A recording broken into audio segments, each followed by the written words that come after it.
Ever scroll through your feed and feel like everyone else has it all figured out? Perfect careers, flawless relationships, epic vacations. It's like a highlight reel of success, right? But what about the stuff that doesn't make the cut? The rejections, the mistakes, the times we just flat out failed.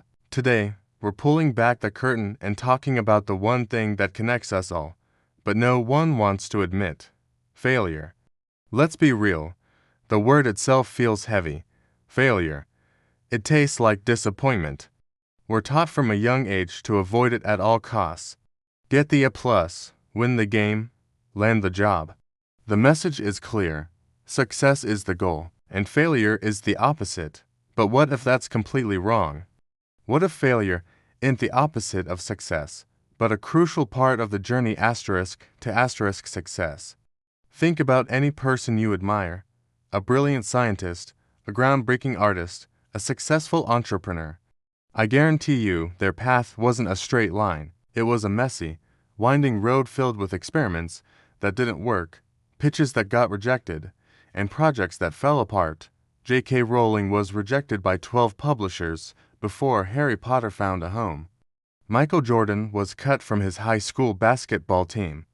These aren't stories of failure, they're stories of resilience. They're proof that the most important moment isn't the fall, but the decision to get back up. The problem is, we don't talk about it. We hide our failures in the shadows, ashamed and convinced we're the only ones struggling. This creates a culture of silence where everyone feels isolated in their setbacks. This fear of being judged, of being seen as less than, can be paralyzing. It stops us from trying new things, from taking creative risks, and from pursuing our biggest, most ambitious dreams. We start playing it safe, choosing the predictable path not because we want it, but because we're terrified of what might happen if we stumble. But imagine a world where we treated failure differently. What if, instead of saying "I failed," we said "I learned"? What if we saw every mistake not as a dead end, but as a data point? This shift in perspective is everything. When you try something and it doesn't work, you haven't lost. You've gained invaluable information.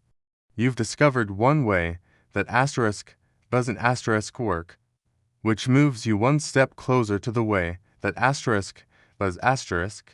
That's not failure. That's research and development on yourself. This isn't just about feeling better. It has real-world benefits.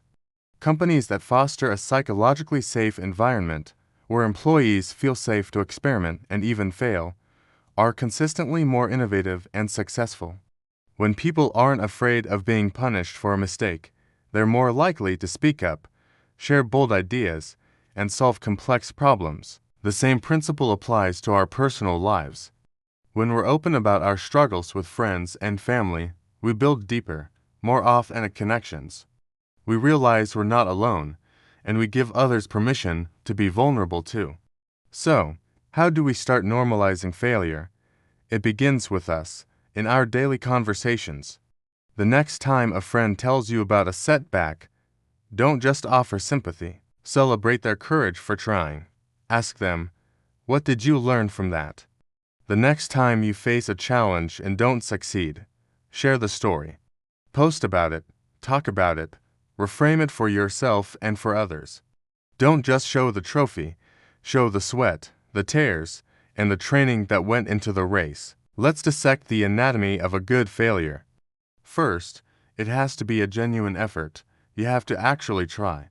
Second, you have to be willing to analyze what went wrong, without blame or shame. Was it the strategy, the timing, the execution? Be an objective scientist examining the results of your experiment. Third, and most importantly, you have to apply the lesson. A mistake is only a true failure if you do and learn from it and repeat it over and over. Learning and adapting is how you turn a stumble into a stepping stone. Think of it like learning to ride a bike.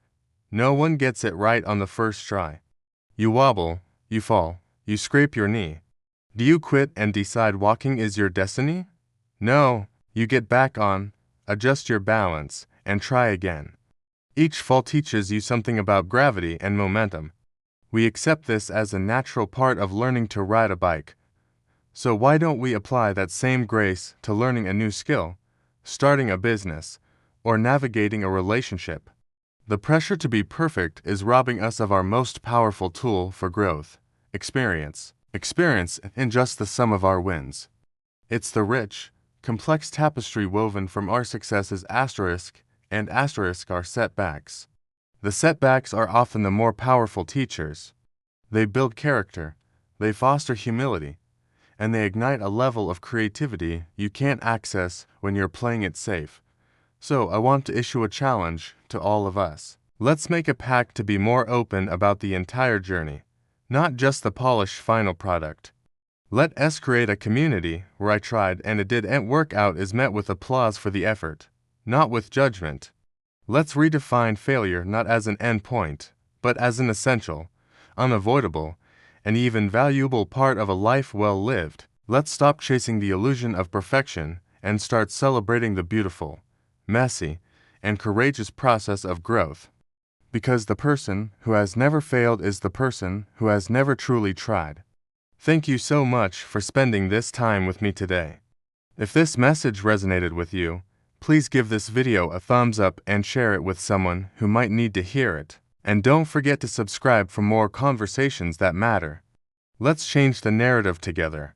See you next time.